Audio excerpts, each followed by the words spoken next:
my dear student. Welcome back to online class. The topic is meaning and determinant of supply. In this class, let us discuss about meaning and determinants of supply. The concept of supply occupies an important place in the economic theory. You know the importance of supply in the economic activity. In the market economy, while buyers of the product constitute the demand side of the market, seller of the product make the supply side of market. Okay, the buyer concentrated towards demand side of the market and sellers concentrated towards supply side of the market. Supply of a commodity influences the price as does the demand. So here the price influence the supply of the commodity. Demand and supply are like two sides of coin or two blades of scissor.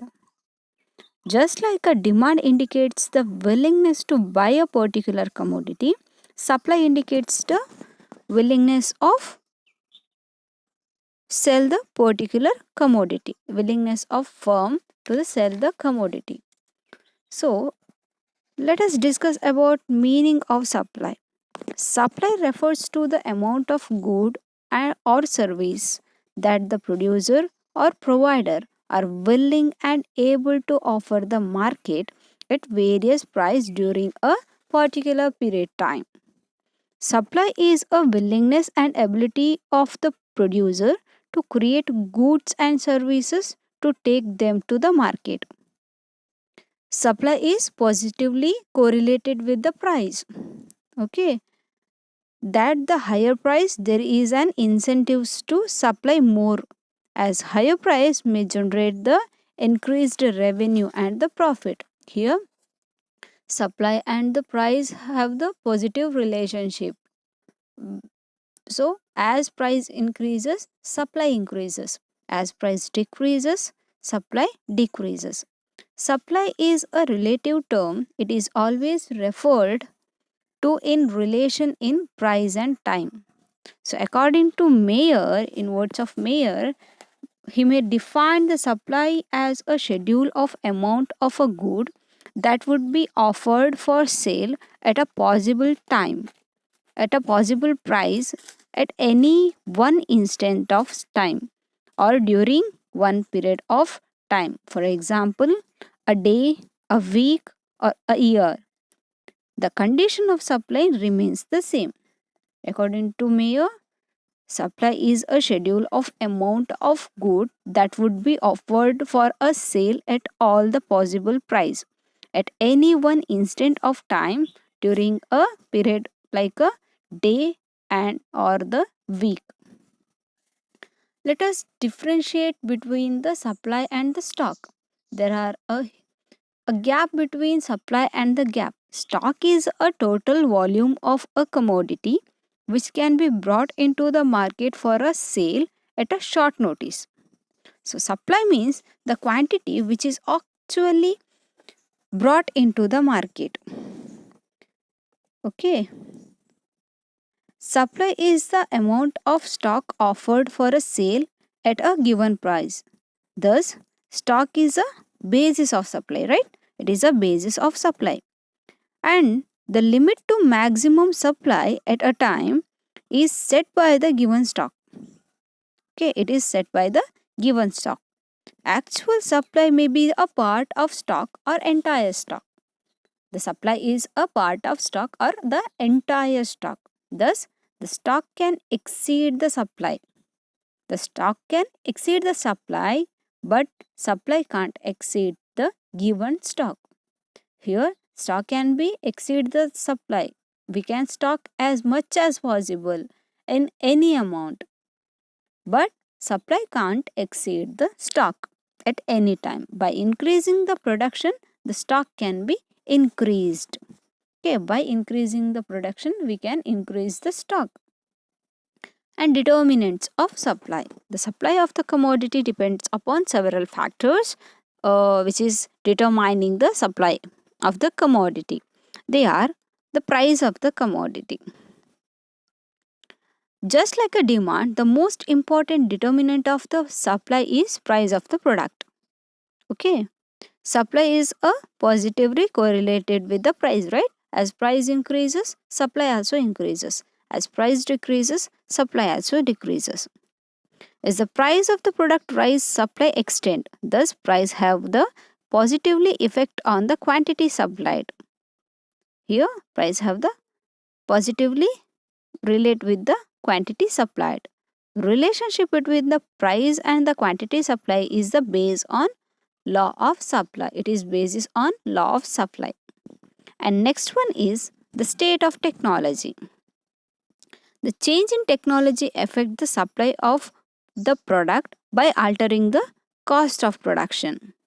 If there occurs an improvement in the production technology used by the firm, the unit cost of production declines. Consequently, the firm would supply more than before the at given price. It means if any improvement or if any changes occurred in the technology of the production, okay, used by the firms, the unit cost of production will decreases. The cost of production will decrease because of further improvement in the technology or in production. So it will rise the supply of a product. And next one is rise price of factor input. So if there is an increase in the cost of production of a commodity due to increase in the price of factor input. The cost of production depends upon factors like price of the raw materials, rents and interest on the capital, cost of machineries, payments on human resources that is wages or salaries, and transportation charges. Okay, if the cost of production of the commodity is high, generally supply of the commodity is to the market will be low. Okay, if the cost of production is high, supply of commodity less. If the cost of production is less, supply of a commodity will be more. It is a price of factor input which is determine the supply. And next one is price of the number of the sellers. The greater number of the seller, greater will be the quantity of products, right? Or service supplied in a market and vice versa. This is a thus increase in the number of seller will be increase the supply. The shift of the supply curve rightwards, whereas decrease in the number of seller will be decrease the supply and shift the supply curve leftwards. For example, when more firm enter an industry, the number of seller increases, thus increasing the supply. And next one is government policies, which is one of the factor determinant of the supply. Commodity taxes like excise duty, import duties, GST, etc. have a huge impact on cost of production. You know, the some of the taxes have the a direct impact on cost of production. This tax can raise the overall cost. Hence, the supply of the good that are impacted by these taxes increased only when the price are increased. On the other hand, subsidies reduce the cost of production and usually leads to a increase in the supply. Subsidies, some of the subsidies uh, given by the government to the firms, it will increase the supply of the products. And natural factors, the production and the supply of the agriculture product depends upon the natural factor like rainfall, climatic condition. For more, the favorable environment increases the production and expand the supply of product. So if the favorable environment is in the society, it will increase the production as well as increase the supply of a commodity. And next one is price expectation. The supply of the commodity in market any time is also determined by the supplies seller's expectation on the future side. If seller expect the prices of product rise in the future, they would reduce the current supply of a product. For example, the onion producer, the if they think that in future days the price of the onion will increases, so in present day they will decrease the stock, they decrease the supply. Okay, reduce the current supply of the product for get more profit or more income in the future days. So it is called as price expectation. Let us discuss about supply function. When we express mathematically the relationship between supply and its determinant, the functional relationship is termed as supply is equal to function of Px, C, Py, T, N and G.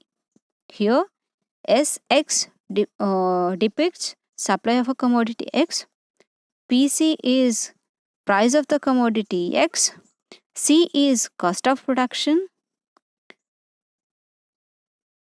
and Py is price of substitute, T is state of technology, N is number of the producer, G is government policy. So all these are determinant which are independent, and supply is Sx is dependent on all these determinants. Okay, functional relationship between price and supply stated by the law of supply. So it can be discussed in the next class. Thank you.